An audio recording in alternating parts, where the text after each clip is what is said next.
ఉపాధ్యాయులకు, తోటి విద్యార్థులకు, వచ్చిన తల్లిదండ్రులకు మా నమస్కారాలు. నా పేరు హర్ష. నేను 10th క్లాస్ చదువుతున్నాను. నేను ఈ స్కిట్ లో సార్ పాత్ర పోషిస్తున్నాను. నా పేరు కావ్య. నేను 9th క్లాస్ చదువుతున్నాను. ఈ స్కిట్ నందు టీచర్ పాత్ర పోషిస్తున్నాను. నా పేరు తరుణ్ తేజ. నేను 10వ తరగతి చదువుతున్నాను. నేను ఈ స్కిట్ నందు వాలంటీర్ పాత్రను పోషిస్తున్నాను. నా పేరు వినయ్. నేను 10వ తరగతి చదువుతున్నాను. ఈ స్కిట్ నందు నేను సర్పంచ్ పాత్ర పోషిస్తున్నాను. నా పేరు సుమలత. నేను 10th క్లాస్ చదువుతున్నాను. ఈ స్కిట్ నందు పేరెంట్ పాత్ర పోషిస్తున్నాను. నా పేరు దినేష్. నేను 10వ తరగతి చదువుతున్నాను. నేను ఈ స్కిట్ నందు పేరెంట్ పాత్ర పోషిస్తున్నాను. నా పేరు తేజస్వి. 9th క్లాస్ చదువుతున్నాను. ఈ స్కిట్ నందు పేరెంట్ పాత్ర పోషిస్తున్నాను. నా పేరు బి విక్రమ్. 10వ తరగతి చదువుతున్నాను. ఈ స్కిట్ నందు గ్రామస్తుల పాత్ర పోషిస్తున్నాను. నా పేరు డి సుగూర్. 10వ తరగతి చదువుతున్నాను. స్కిట్ నందు గ్రామస్తుల పాత్ర పోషిస్తున్నాను.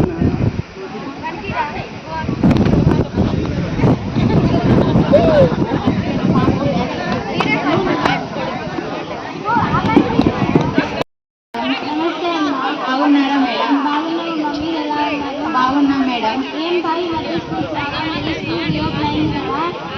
ఏం చేస్తాం మేడం, ఈసారి పంట లేదు, అందుకే పిల్లలను పనికి తీసుకెళ్తున్నాం. నిజమే, కానీ వాళ్ళ భవిష్యత్తు నాశనం చేస్తారన్నా. ఇల్లు గడవడం కష్టమైంది. మీకు ఇల్లు గడవడం కష్టమైంది కదా, వాళ్ళకి కావాల్సిన సదుపాయాలన్నీ మీరు చూసుకోవాల్సిన అవసరం లేదమ్మా. ప్రభుత్వమే వాళ్ళకి కావాల్సిన సదుపాయాలన్నీ చూసుకుంటుంది. అవును మేడం, ప్రభుత్వం ఎలా సదుపాయాలు కల్పిస్తుంది? ఎలా అంటే వాళ్ళకి కావాల్సిన పుస్తకాలు, బట్టలు, షూస్, బ్యాగ్, బెల్ట్, అలాగే డొక్క సీతమ్మ పథకం కింద రాగి జావా, గుడ్డు, చిక్కి, మధ్యాహ్నం భోజనం పథకం కింద పప్పు, రసం, అన్నం, స్వీట్ పొంగల్ కూడా పెడుతుంది. చక్కటి విద్యతో పాటు పౌష్టికాహారం కూడా పెడుతుందమ్మా. అలాగే మేడం. అంతేకాకుండా తల్లి వందనం పథకం కింద నేరుగా తల్లి ఖాతాల్లోకే 15,000 పడిపోతున్నాయి. కాబట్టి మీరు కేవలం స్కూల్కి పంపండి చాలు. అలాగే మేడం. సరేనమ్మా, మీరు నాతో పాటు స్కూల్కి రావండి, మీకు కొన్ని విషయాలు చెప్పాలి. వస్తాం మేడం. ఎలా ఉన్నారు సార్? బాగున్నాం మేడం. మీరు ఎలా ఉన్నారు మేడం? బాగున్నాం సార్. హాలిడేస్ ఎలా గడిచాయి సార్? బాగానే గడిచాయి మేడం. మీకు ఎలా గడిచాయి మేడం? బాగానే గడిచాయి సార్. ఈ సంవత్సరము పుస్తకాలు, బ్యాగ్స్ అన్నీ వచ్చినాయి సార్. ఎంత వీలైతే అంత త్వరగా అందరికీ ఇచ్చేయాలి సార్. అవును మేడం, ఎంత వీలైతే అంత త్వరగా ఇచ్చేయి మేడం. అవును సార్. అలా ఊర్లోకి వెళ్ళొచ్చి సర్పంచ్ గారు కలిసి వస్తాం మేడం. అలాగే సార్. నమస్తే సార్. నమస్తే శివయ్య. పిల్లల్ని ఎక్కడ తీసుకెళ్తున్నారు? మా అబ్బాయికి ఆరోగ్యం బాగాలేదు సార్, అందుకే హాస్పిటల్కి తీసుకెళ్తున్నాను. మీ అబ్బాయికి స్కూల్ పంపిస్తే మీ వారానికి ఒకసారి iron tablet, health checkup, eye checkup, blood checkup అన్నీ చేస్తారు కదా. మీ అబ్బాయిని స్కూల్కి పంపిస్తే ఏమి? సరే సార్, పంపిస్తాను. మా స్కూల్లో ఒక మీటింగ్ ఉంది, రాను శివయ్య. సరే. ఎలా ఉన్నారు? ఏమి మాస్టర్, ఎలా ఉన్నారండి? బాగానే ఉన్నాను. మీరు ఎలా ఉన్నారు? బాగానే ఉన్నానండి. ఏమి మాస్టర్, స్కూల్ రీఓపెన్ అయింది, ఎలా వస్తున్నారండి పిల్లలు? ఏం పిల్లలండి బాబు, మీ ఊర్లో ప్రజలంతా వాళ్ళ పిల్లల్ని పనికి తీసుకెళ్తున్నారు. మీరన్నా వచ్చి చెప్తే పిల్లలన్నా వస్తారు స్కూల్కి. మీరు వచ్చి చెప్పుకురండి సర్పంచ్ గారు. అలాగే చెప్తాను మాస్టర్. స్కూల్లో ఒక మీటింగ్ ఉంది, రాండి సర్పంచ్ గారు. వస్తాను మాస్టర్.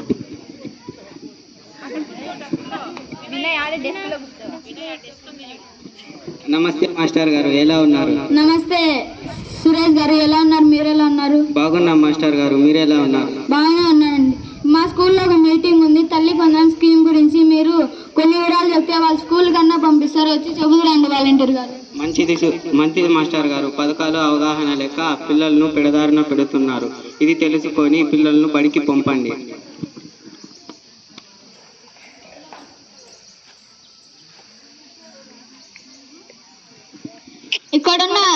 ఇక్కడ వచ్చిన తల్లిదండ్రులకు మా నమస్కారాలు. ఇప్పుడు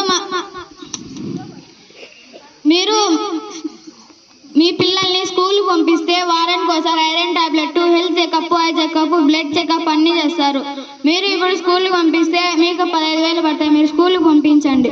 ఇప్పుడు మన కావ్య మేడం గారు కొన్ని వివరాలు చెప్తారు. ఇక్కడున్న హెచ్ఎం మేడం గారికి అలాగే తల్లిదండ్రులందరికీ నా నమస్కారాలు. మీరు ఈ ఊరు వాళ్ళందరూ ఏం చేస్తున్నారంటే పిల్లల్ని స్కూల్కి పంపకుండా పనికి తీసుకెళ్తున్నారు. అలా చేయడం తప్పు. ఎందుకంటే వాళ్ళకి ఇంట్లో కష్టమయ్యి వాళ్ళకి కావాల్సిన సదుపాయాలన్నీ చూసుకోవడంలో కష్టం అవుతుంది. దానికి వాళ్ళని కూడా స్కూల్కి పంపించకుండా పనికి తీసుకెళ్తున్నారు. ఇప్పుడు అవసరం ఏం లేదు. ఎందుకంటే ప్రభుత్వం వాళ్ళకి కావాల్సిన సదుపాయాలన్నీ కల్పిస్తుంది. ఎలా అంటే వాళ్ళకి కావాల్సిన బట్టలు, పుస్తకాలు, ఆహారం, అలాగే డొక్క సిద్ధమ్మ పథకం కింద రాగి జావా, గుడ్డు చిక్కి, మధ్యాహ్న భోజనం పథకం కింద రసం, పప్పు, అన్నం, స్వీట్ పొంగల్, అలాగే ఎన్నో సదుపాయాలన్నీ కల్పిస్తోంది. చక్కటి విద్యతో పాటు పౌష్టికాహారం కూడా పెడుతుంది.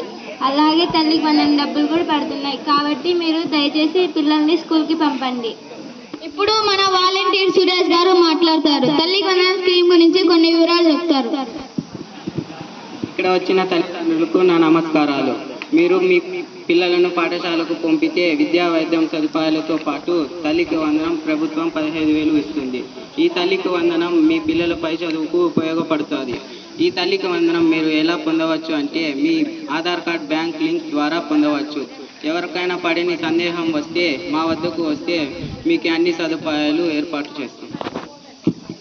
ఇప్పుడు మన గ్రామ సర్పంచ్ గారు మాట్లాడతారు.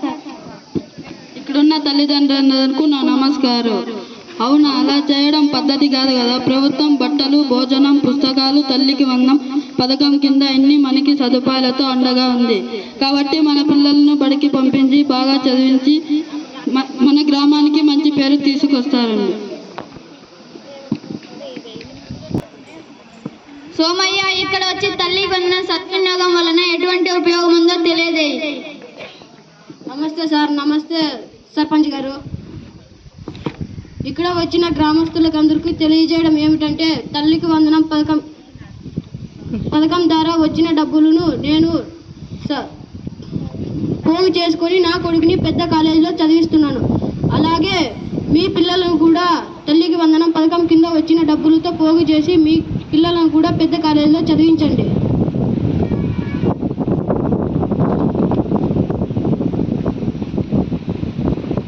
నమస్తే సార్. నమస్తే సర్పంచ్ గారు.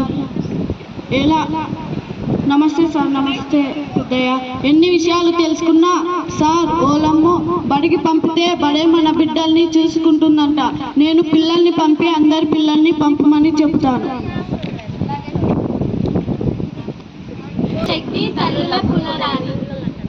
తల్లికి వందనం పథకం ద్వారా పిల్లల చదువు వెలుగుదారి. విద్యాశక్తి తల్లులలో పునాదులు. తల్లికి వందనం పథకం ద్వారా పిల్లల చదువు వెలుగుదారి. ధన్యవాదములు.